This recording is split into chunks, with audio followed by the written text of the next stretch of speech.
It's good to see you all. Um, I missed you while I was out, but I promised myself I was going to reduce my lying in 2025. I'm not really happy I'm back because where I was, it was 80 degrees and sunshine like every day. I love you all, but, oh, and I love warm weather. Right? So, but it's good to see you. It's good to be around you. It's good to feel you. And all of those things. And congratulations to all the Eagles fans. And all of those things. And hopefully you had a great Valentine's Day with you and your sweetie. And you should take the time to do those things with your sweetie so you don't become an unsweetie. So it's the little things we do day to day, moment to moment. I also want to build on what Pastor T said in the Call to Worship, that American history is so littered and peppered with Black history. It kind of gets consumed and absorbed and absorbed. It becomes almost like oxygen. It just is. So I think last year or the year before last, we talked about how did the state of Indiana become known as the Hoosier State, right? An African-American evangelist named Harry Hoosier and his followers had moved from the East Coast into Indiana, and their area of the state, they called them the Hoosiers. And so it became the name of the whole state. So building on that a little bit for this year, and some of you may have even seen it on your social media over the last couple of weeks. You can't watch a basketball game without seeing what? Somebody dap it up. Dap it up. Give me. What, do you have a special one? What? Dap. No? All right, anybody? No problem. No problem. This is, yeah. So that came from the Vietnam War during the Black Power movement. And it meant dignity and pride. That. Dignity and pride. And it also, unfortunately, came out of a reality that sometimes in war, even though you had a declared enemy, that because of racism, there would be white soldiers shooting black soldiers in the back, in the middle of the war. And so it became a signal one to another, I have your back. As long as you stay focused on our common enemy, you and I, dignity and pride, we're together. So the next time you watch a basketball game and it's all of that, it comes back to something very real and something that is just in our atmosphere. U.S. history involves us all, and it is us all. And so that's why it becomes frustrating when we have such separation.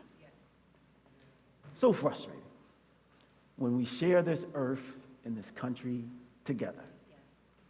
But before I jump into any more of where I want to go, one of the things we want to do is review a little bit from past sermons, and I'm going to have Kevin to come up and ask you all a couple of questions regarding the sermon from last week. This is a test. Yes, I think the language Pastor Tracy used last week was, I was your trainer last week. Right? That was the language. And Pastor James is your trainer this week. And so we just want to make sure that we kind of check in with everyone and see how we're doing. Because the work is meant to move from here to here. That's where the work actually gets worked out. That's the workout.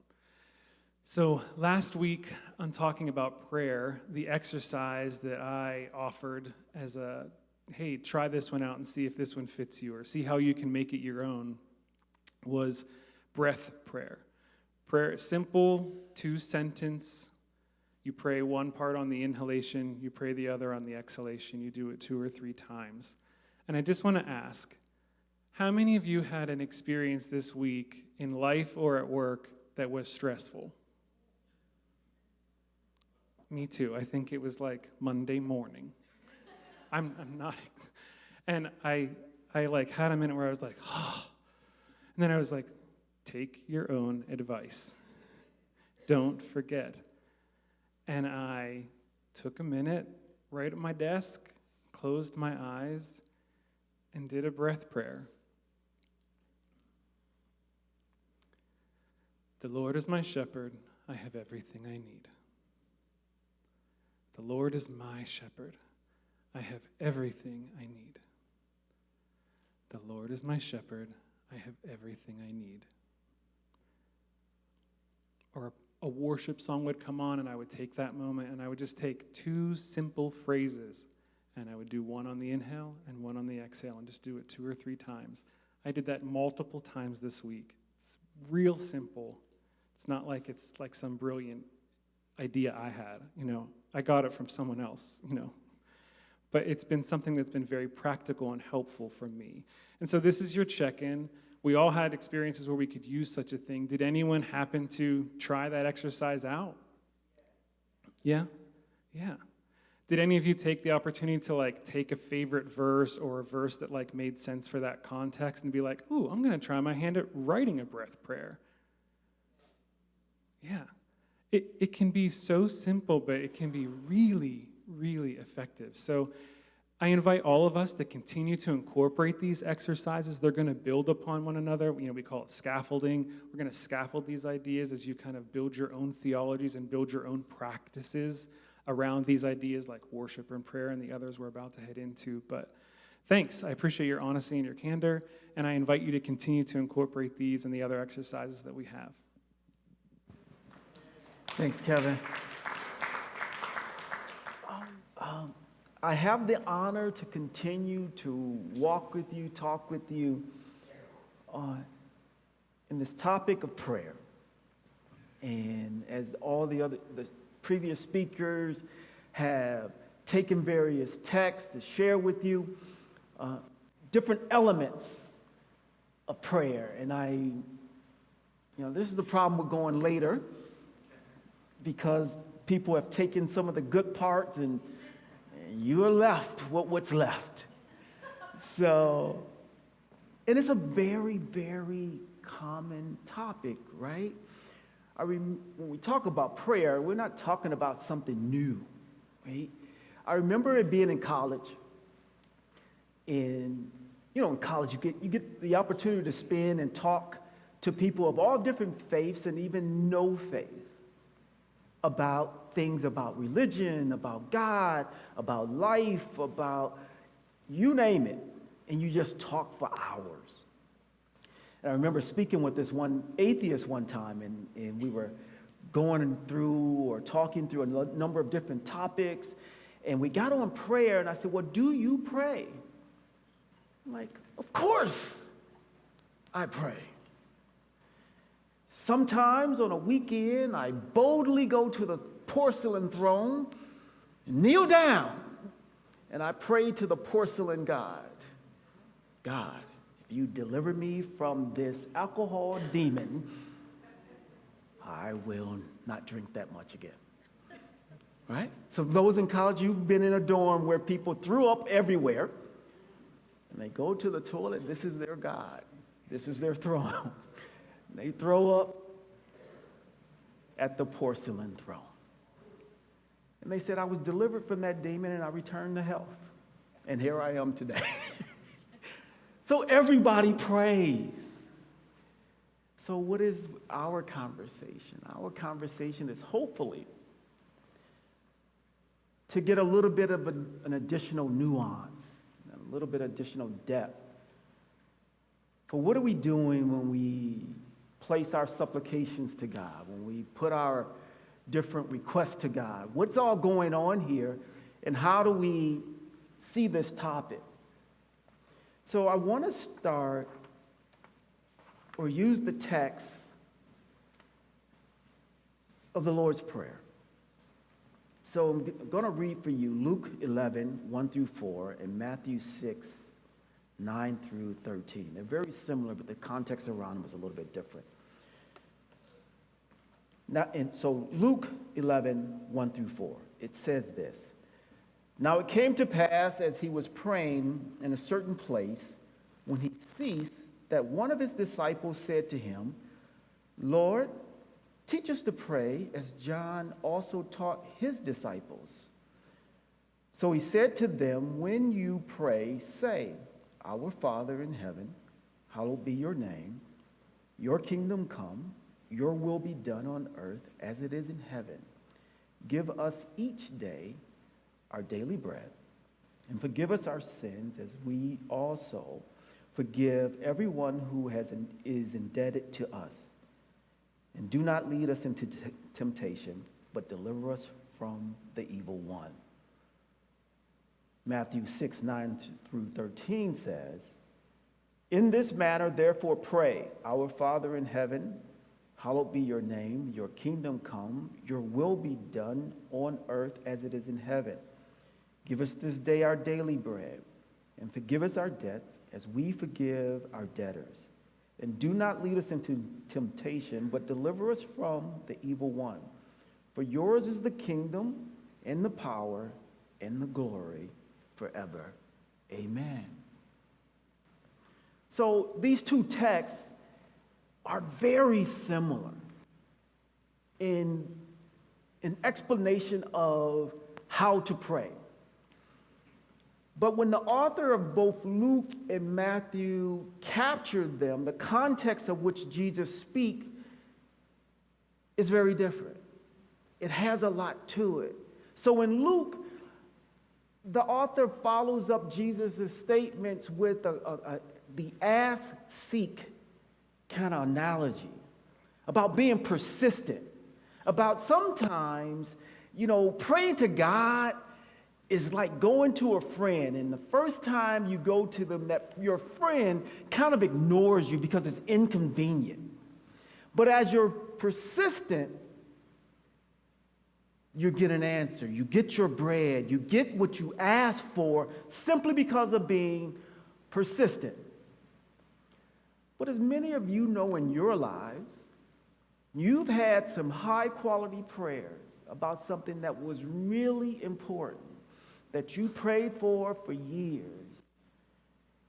and it still didn't happen. So just being persistent isn't a secret sauce. It's not a secret sauce. And then you get to Matthew, and Jesus is talking similar to what Kevin had talked about in his sermon last week about self-reflection. Right? Not doing what the hypocrites do, which is to go in public and look all somber and do all these long prayers, that in the quality and elegance of that prayer and the public perception of that prayer, that's how you get it answered. And say, no, it can be simple words. But some of you have done all of that too. Right? You followed the instructions of some of your struggles in your prayers, you do in silence. You've done very quietly. You've suffered that for years, and you've done all those right things. Based on what we see in the Bible, you've done those things. So that isn't even the secret sauce. Persistent, private, heartfelt. You've done those things. And so it becomes kind of complicated to say, what is going on with this prayer thing? Because it seems difficult when I try to apply it to my life. And I'm following exactly what this said. And my question is, Jesus, you're talking to these people. They're like us. Don't you know that? And what are you really then saying to them? Right? You know this is going on. Right? So just in case anybody thought Jesus' disciples at that point in time were perfect, remember, these were the outcasts of society, the outcasts of the religious elite. These were the people who, because they were so poor, they could not give the alms that would even allow them into the temple. These were the people, because of the occupation that they have, such as a tax collector, you were so ostracized, you could not enter. And so they're thinking, teach me to pray so I can receive my blessings, and I need the secret sauce. Because I have real concerns. I have real problems. What's the secret sauce? And so they come, and Jesus gives them this answer that I swear to you, I don't know where the secret sauce is. But I will do as Jesus tried to do, was to give a pathway to God. So Jesus hears this and says, well, no, I want you to pray this way. I want you to first get your mind lined up. And I think we first have to acknowledge, as we look at this in today's time, that there are multiple ways, purposes, and outcomes of prayer. There are multiple types and purposes of prayer. And in our Western culture, we are most familiar with what they call the Kairos prayer, which is God breaking into our lives in a particular moment to correct something that is going on in our life. That could be healing. I mean, you think of the miracles we talk about within the Bible. I came up Pentecostal, I could tell you that. And what do we focus on? We focus on things like prosperity. We focus on our healing. We focus on having a good life. We talk about all of those things that are really surrounding the miracles of the Bible. And because that is the first thing that's inserted to a young mind, it becomes the total of the mind of what prayer is. That when I pray, I expect the miraculous inbreaking of God on that topic in my life. And it does happen. It happens. Those moments happen. But it isn't the total of prayer. And so we have to acknowledge there's also a partner to the Kairos prayer that is called the consecration prayer, which I call the lifestyle prayer. Anybody know about the lifestyle? Now, I want to bring this a little bit into the 20th and 21st century. Any of you guys remember the show, the TV show called The Lifestyle of the Rich and Famous? There you go, a few of them. All right, so for a little bit of the younger crowd, Yo MT Cribs. Right? That was a little later. And now you have all the Instagram influencers, right? So on the lifestyle of the rich and famous, what they tried to do was paint a picture for you of a life that some people with a lot of resources could have. And what they're trying to create in you is an appetite. An appetite that if you follow these certain things, you can have this lifestyle too. And so the consecration prayer is a prayer that tries to shape your life, that it creates an appetite that others would even want to try to duplicate that. It isn't about the immediate. It is about the whole life. It is about trying to get your mind to line up with the mind of God. so that then you can create a world that is foundational, that we all benefit. Look at the structure of the Lord's Prayer. It is first, our Father, that lives in heaven, that is holy, just, and righteous. We are going to honor that name together. And we want that kingdom to be here with us. That's the foundation. Before anything else, let's get that foundation, because if we can correct that, some of these individual things will be reduced. If I had no concern in my life that someone was doing things and being away that was harmful to others, wouldn't a lot of my problems go away? I want to do this one example, but I'm afraid that it could get... No, I do it with my wife because I don't want anybody to ever think of something, because we're in a world now where anything you say or do could be taken in a way that separates people, and you're bombarded by it every day. So, as the church, if we don't pray for unity on all levels for everyone, we are all being bombarded with all the ways I should dislike her.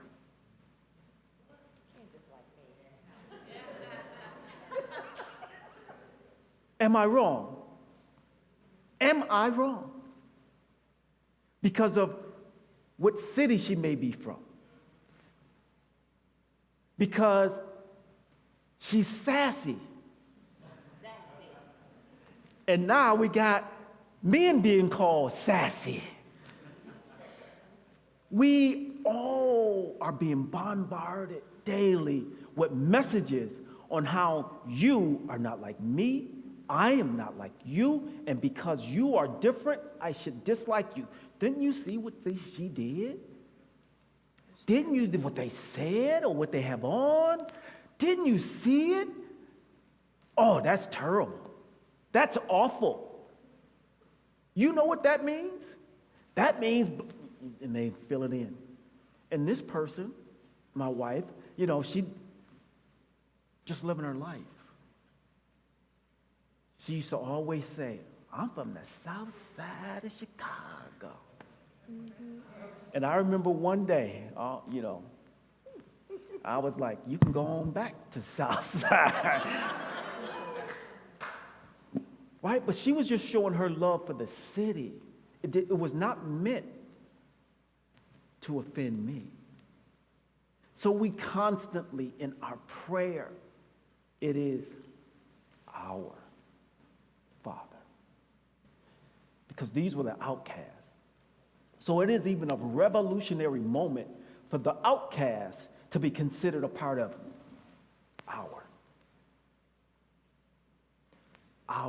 care, our love for one another, our joint existence. How many of your problems are reduced if you didn't have to fool with people? Come on. So the lifestyle prayer, thank you, is the first. Let's get the foundation right. Let's stop seeing people as other. Because if you truly believe God is the God of all, are you not talking about God's child? If you truly believe God is God of the whole earth, well, what are you talking about by denigrating them? What are you talking about? So the purpose first in our prayer is, how do we get the foundations right? How do we get a situation where we don't have some of the stuff we see today? I won't go into the detail because I just get so angry about it. So our Father. And then, of course, I'm not ignoring John 16:33, which says, in this life you will have tribulations. It's, right? Prayer is complicated. That is also true. But it's also the challenge that Jesus is putting out to us. That even within this tribulation, we as the church, we as people of God, are to have a lifestyle that more of God's kingdom exists on earth through us, through how we exist. And my fear is, because we have so consumed prayer as a topic for getting my personal needs or the needs of my friends through intercession needs, that I've forgotten about you all. That I've forgotten about creating the foundations. And the Bible then says, then, you, Christian, you're the salt of the world. However, what good are you if you lose your savor? If you lose the connection with creating a mind within this earth that is a mimic of how God would see this earth. It's similar to going to a restaurant and having what you thought was going to be a great meal. The aesthetics are great. The background music is great. You're sitting at a nice booth and you look at the menu and everything's expensive and you go, oh, okay, I'll get over that. But everything looks fantastic on the meal and on the menu, and you order and it smells good. And then you take your knife and your fork and you cut into it and you taste it and you go, something's missing.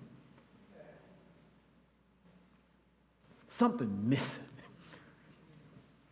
And you hate to do what I do. You got any salt? No pepper. What about some hot sauce? Something. But that's who you are. The people upon this earth are looking around at their lives and they're tasting it. Something's missing. Something's missing. You can go to the rich or the poor, the educated and the uneducated. They all go, oh, something's missing. And it is because this relationship that we have with God needs to be elevated and created.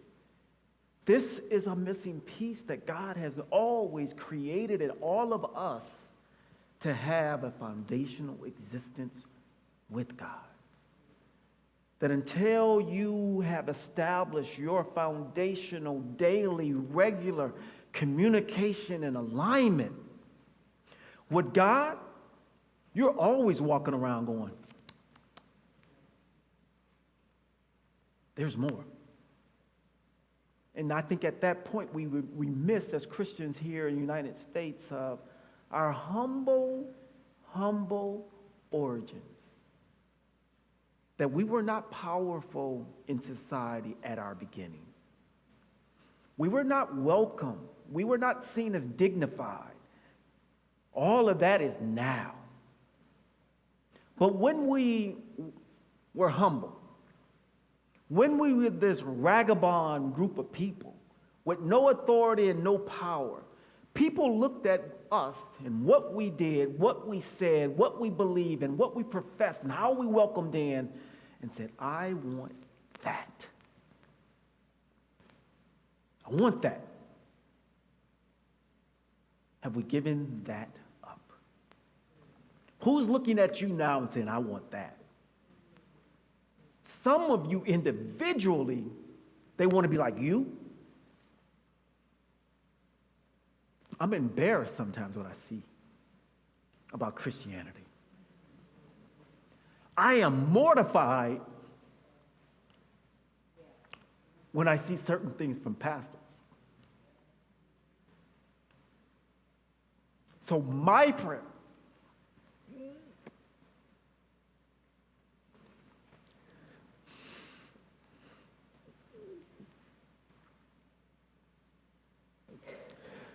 bring me to my beginnings.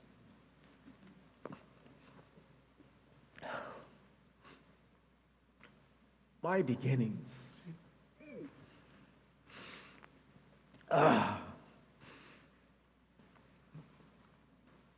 We're just feeling that this is going to be all right. That there was nothing too big. Nothing could overwhelm me. In my beginnings, I truly believed in my daily bread. In my beginnings,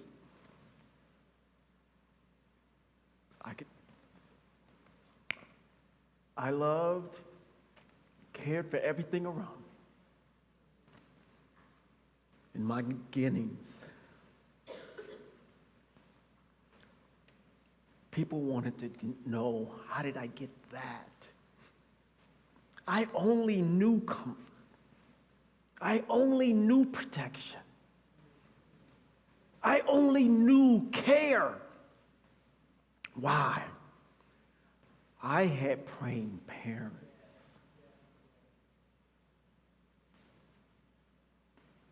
They prayed not only for me, but for my community. You could walk down my block at any point in time and everything seemed to be in order. That wasn't by mistake. People may have said negative things about us. Oh, they're the holy rollers, but man, they loved my parents. Because we cared about not only ourselves, but about the care of others. And so I would hope, and my challenge to you today as a trainer, is to return to your beginnings, where you truly believed it was our Father, and you wanted God's heaven to appear on earth because you trusted he was going to provide you your daily bread, and that would be enough. Amen.